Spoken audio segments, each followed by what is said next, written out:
Very much with us here. Justice Uhuebu is a lawyer and human rights activist. We've also been joined by Segun Awosoya. He's a convener of the hashtag End SARS movement. He is also with us. Good morning. Good to see you. Good morning. Thanks for having me. Okay, so now some people are already saying that these sittings, will not really do much. That what is required for SARS to really be reformed is a total overhaul of the police. But with these sittings now, are you optimistic that something good or a lot of good will come of it? And you must be proud as convener of hashtag yes, End SARS, that this is even happening.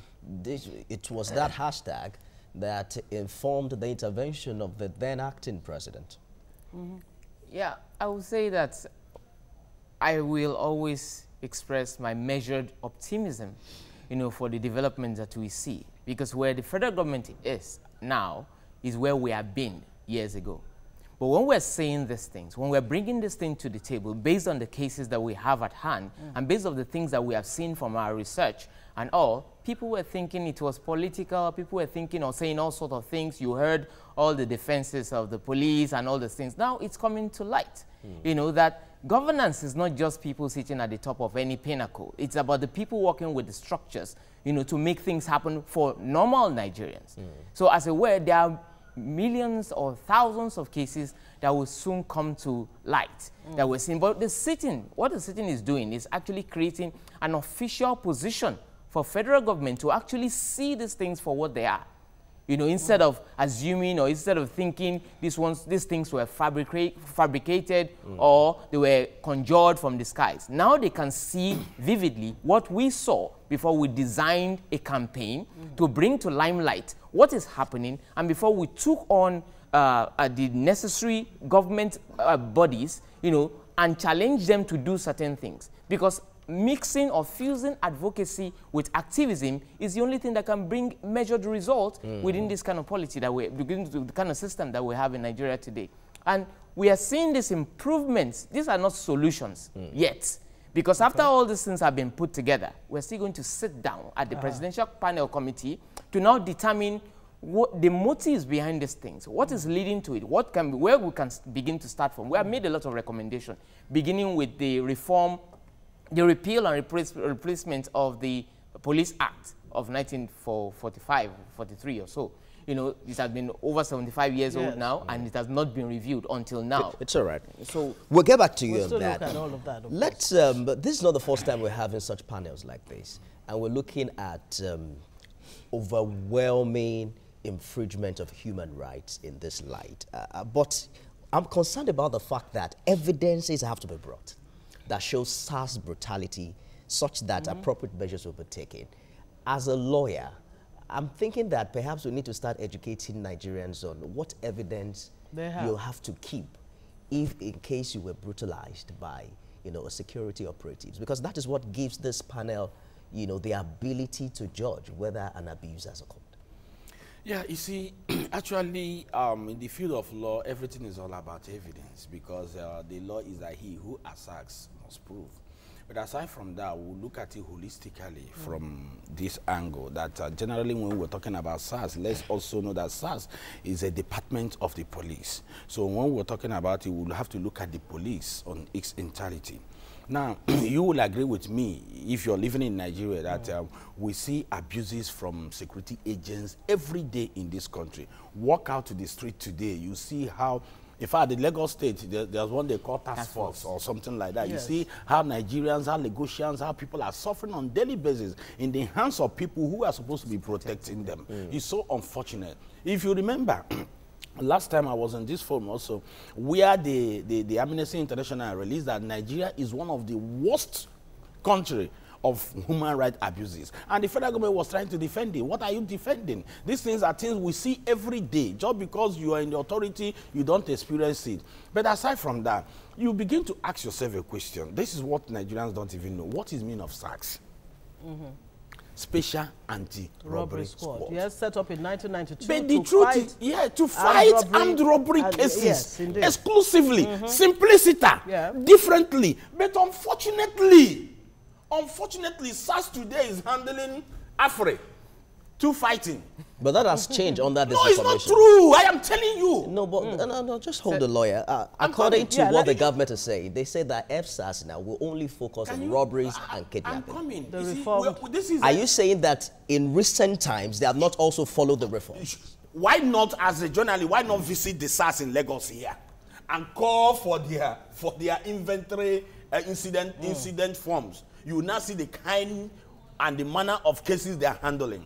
Cases of fraud, purported fraud, cases that you're owing somebody, they will invite SARS. Because you know why? There is this fear when people hear about SARS. So many people now use it as an advantage. When you have little problem with somebody, he will tell you, I will call SARS for you. And most times they don't even do this thing with the approval of the CP, So who is supposed to even SARS approve a petition. So SARS has been a vendetta. I'm afraid you haven't really answered my question. I want you to help viewers to understand what evidences they can keep, because that is what will matter if they're going to get to the panel. I was actually coming to that. Yeah. When you talk about brutality, it's just like the case that is being mentioned now. Easy, let me tell you, that is why the law itself has the human rights procedure. If you want to fight for your fundamental human right, thank God that today you can now sue anybody or agency or the police on behalf of a dead person for the enforcement of the person's human rights, unlike before. So many of these people, they die in the process. And you go to police station, only the problem we have is this.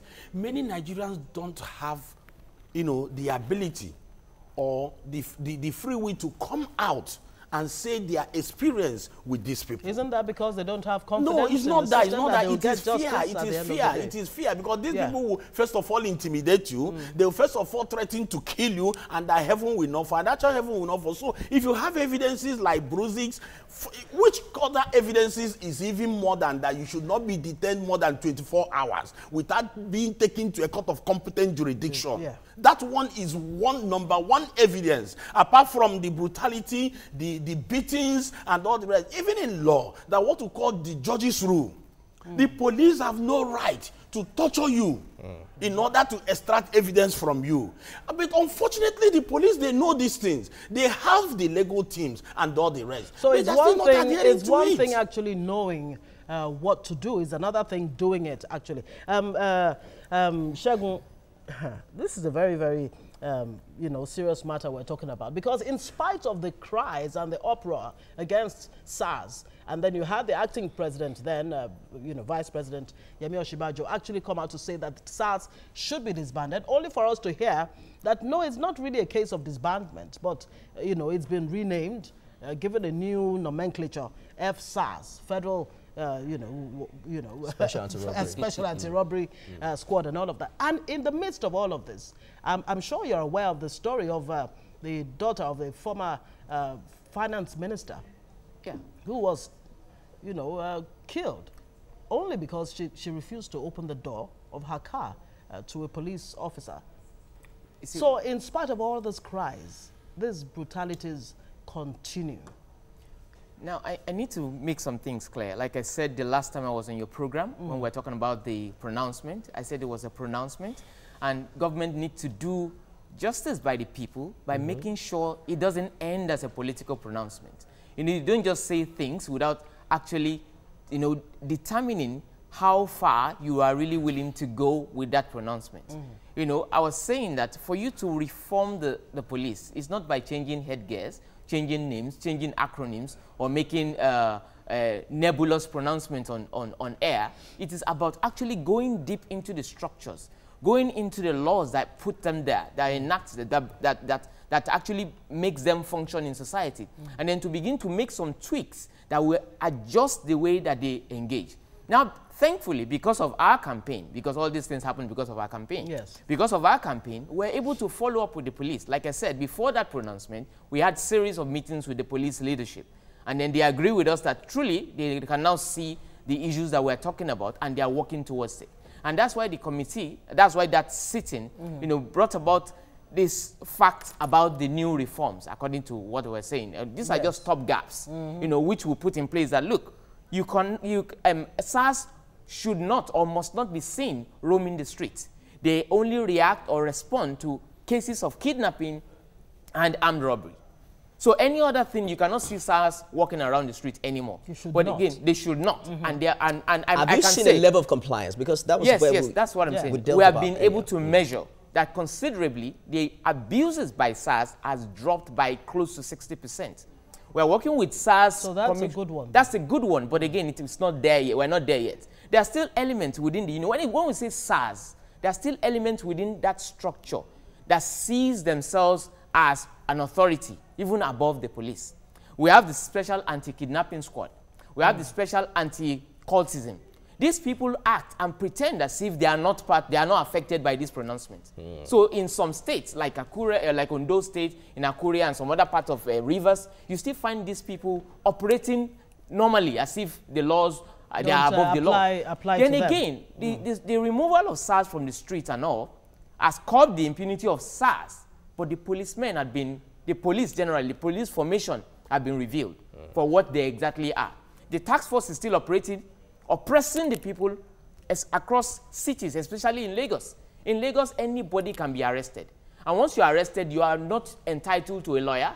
They will take you to a mobile court where the people there or the agencies within that system, will tell you to plead guilty if you don't want to stay longer in detention. Let's go further. There's this collaboration between the Nigeria police and the German Foreign Office that's provided training for about 135 police officers to lead the different, FSARS desks in the 36 states of the Federation. And the training has been far-reaching. Of course, it's been concluded, and according to the police, it actually included human rights, gender, use of force, firearms, stop and search management, etc., etc., etc. And I'm wondering, since this training wrapped, how much of it really have we seen? How has it rubbed off on the operations of FSARS? I mean, now that we speak, let me tell you the truth. We don't even need the German or any foreign body to come and give this training. Even in the police college and academy, they are taught all these things. The problem is that there is high rise of impunity.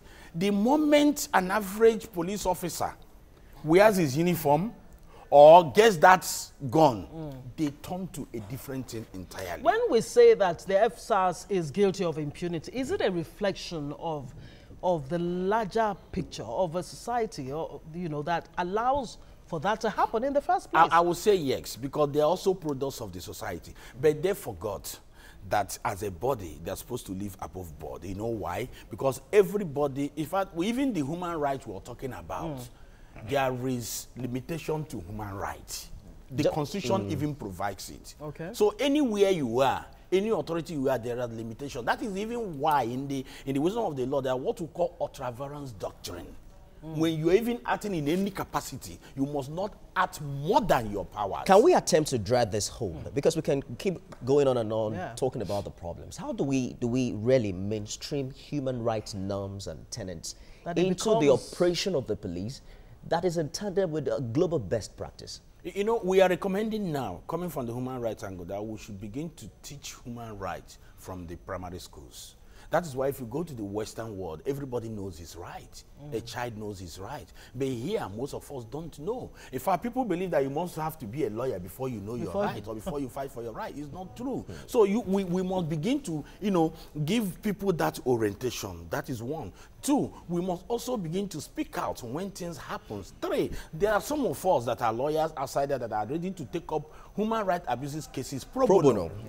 It's not a matter of having money on, like people like us. We take human rights abuses pro bono because we must, teach our society to do the right thing. So it goes back to the people, really. I mean, we're supposed to wrap.